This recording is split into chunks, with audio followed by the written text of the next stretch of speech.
Good morning. It is August 10th, so I am 10 weeks out from my next show. I plan on my next one being October 19th, which is on a Saturday, and it will be in Charlotte again. And I plan on doing Quincy's as well. It's 2 weeks after in Greensboro. Nothing's set in stone yet, but that's what I'm planning for. So I'm gonna go ahead and start documenting a few things, being that today is 10 weeks out. So, breakfast is still not changed. 2 cups of jasmine rice, 2 cups of Greek yogurt, 10 egg whites, back to drinking them just because, you get tired of eating them whenever you're not hungry, they don't taste quite as good. A little bit of sodium, low sodium soy sauce on the rice, make it taste good. Today's Saturday, so my lifting split. Sunday is chest and core. Monday is legs. Tuesday is bicep, tricep. Wednesday is off, but now I've incorporated cardio starting this week. So I've just been doing some light cardio, just 20 minutes on the elliptical, and I'll do that on days I'm not working out. So Wednesday is cardio day. Thursday is shoulders. Yesterday, as in Friday, was back. And then right after I get done eating this, I'll be going downstairs to do my 20 minutes on the elliptical. My weight, usually I'm around mid 250s, close to 260 before I go to bed. I haven't really tried to put on weight, so to speak. I've tried to put on muscle as much as I could, but I really haven't been paying attention to the scale since my last, video sessions, whatever you want to call it. My weight stayed relatively the same, but I feel like I've really stayed in good shape during the off season, and my strength's good, my joints are good, I feel good. Everything, can't complain about anything really. It's went as good as it could have went, and numbers went up. I feel like my physique, I've held on really well, and gonna be cutting down here pretty soon. I feel like I'm as big as I've about ever been muscular wise, but started making minor changes in my diet. My basic daily routine is still the same. I get up at 5, I eat my breakfast, go to the gym, have my protein shake. But I have added a few minor things since the last time. I'll eat a banana after my workout just to get some potassium in and kind of help aid my recovery a little bit.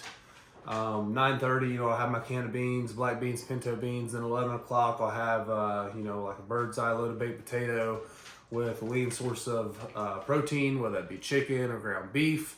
Ground beef, I'm going 93% or higher. I'm not going any lower than that. Then at 1:30, lean source protein, and I'll have 2 cups of jasmine rice. And then at 4 o'clock, 4:30, same thing, lean source protein, but I'll have some bird's eye veggie pasta.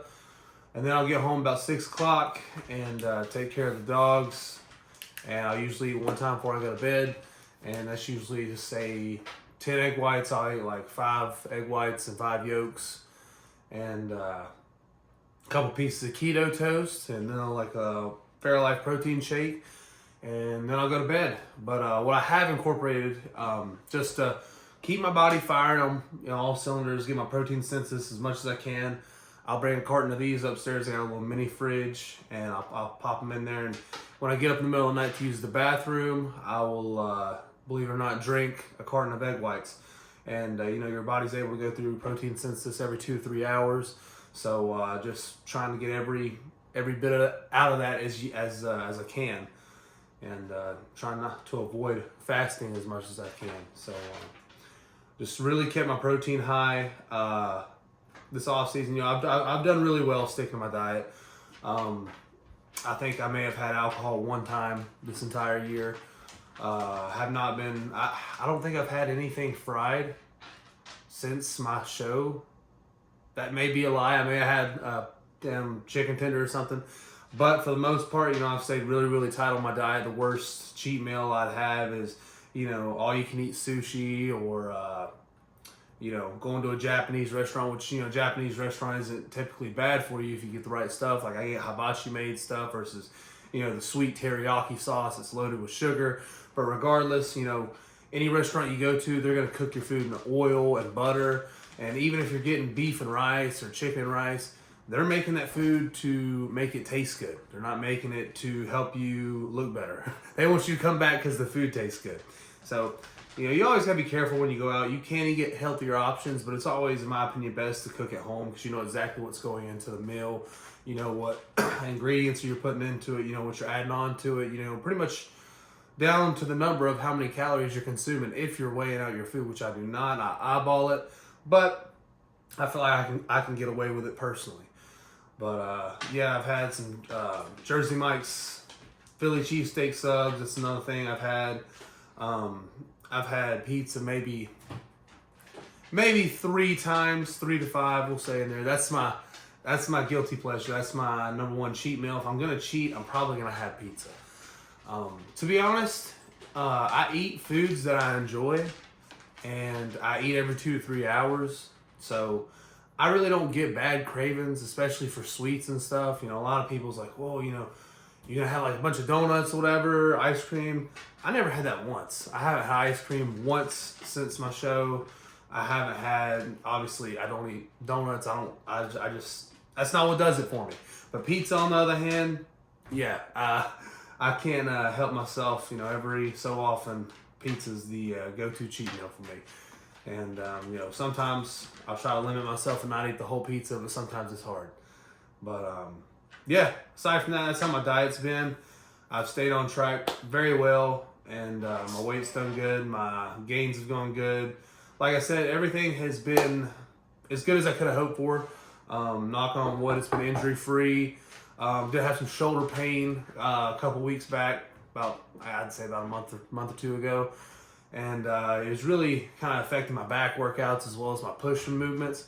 But all that stuff's good now. I've listened to my body. Anytime you have any type of, I wouldn't even call it an injury, but an aches and pains, you can always work around that. So for me, it was hurting anytime I did some type of incline press, or if I was really pulling using my rear delts or lats. So like a close grip, say pull up or something, or pull down, underhand. That's whenever it would hurt, so I would avoid those. I avoided those movements for a couple weeks.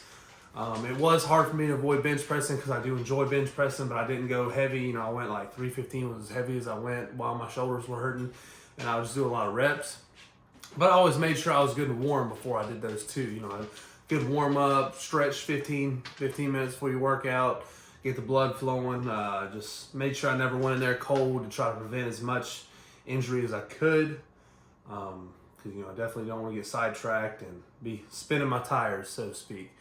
But yeah, it's Saturday, so I've been getting up at 5 every day through the week, and stayed out a little last night, and didn't end up going to bed till probably about 12. So I got up about 8:30 this morning and made sure I got my 8 hours of sleep regardless.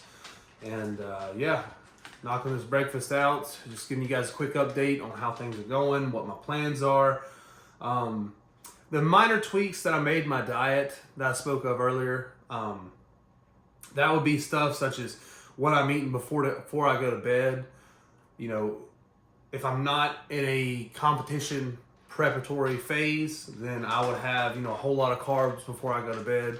I don't believe in, not eating carbs before you go to bed because there's a magical clock in your head that's going to convert all carbs after, 11:14 p.m. to fat, because that doesn't exist. However, I am trying to slowly, not too fast, I don't want to peak too soon, but slowly pull my calories back.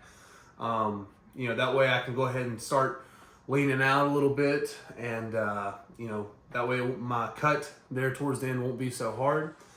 But like I said, you don't want to just pull the rug out from your feet, right off the bat. Because if I was to go straight into chicken and broccoli like I was, the last 3-4 weeks of the show, I would drop a significant amount of weight, body fat, but then I would be, 245, maybe even 240 pounds when there's 6 weeks left out from the show.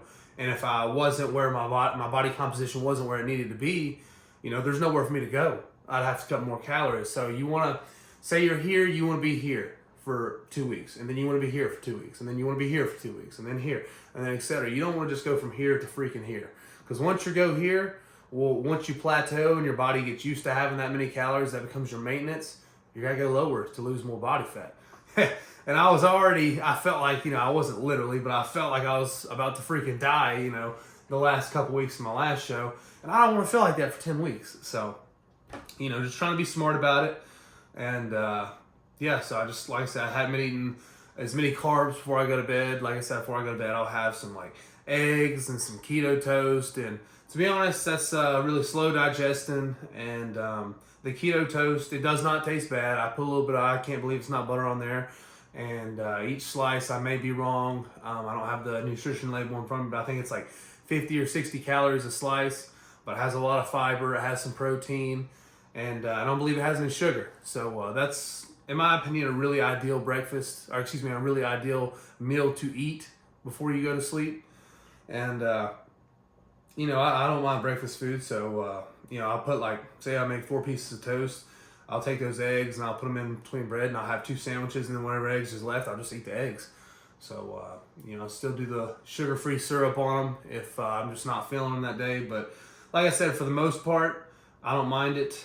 I'm not at that point of hunger and starvation yet where everything tastes amazing. So I'm not eating just straight egg whites right now. If I was eating straight egg whites right now, I'd be like, this tastes like ass. But, regardless, you do what you got to do.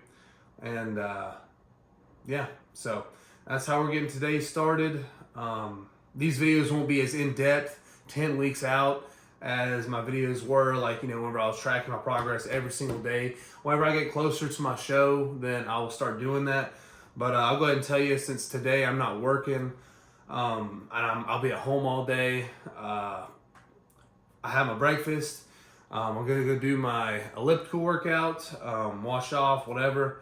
And then it is 9:38. I'll probably eat again about 11:30. And, I'll probably have some type of meat, whether that be chicken, ground beef, and I'll have some beans or something with it.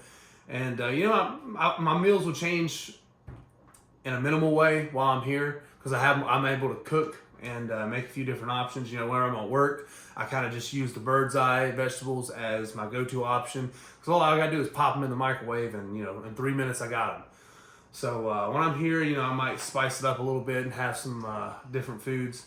But like I said, I'm still using really good macronutrient stuff. I'm not having anything that's going to sidetrack me, especially at this point in time. 10 weeks out is really my time to start getting my body right, I guess you would say. It's not time to dial it in yet. That'll be probably, 8 to 6 weeks, and you really start dialing things in. I can still be a little bit lenient on what I'm eating. Like, for example, last night when I went out, I had some fajitas, and, like I said, it's just peppers, onions, and chicken. But, there was some tortillas. I'm sure those weren't keto tortillas at the restaurant. I'm positive I would lay my life on it. I'm sure they're putting oil and butter all over the chicken and vegetables to make them taste good. So, like I said, minor stuff like that, you got to pay attention to detail. At 10 weeks out, it's not going to kill you, but at 6 weeks out, probably best not to have it. But, so I may add a little bit more to this video tonight. I may not, but that is the update for today. 10 weeks out, I know I'll be doing men's physique again. I may do men's classic. I'm undecided on that yet. Been working on my posing a little bit. And I have my posing coach kind of assess me, see where I'm at, see what he thinks. And aside from that, I will see you guys later.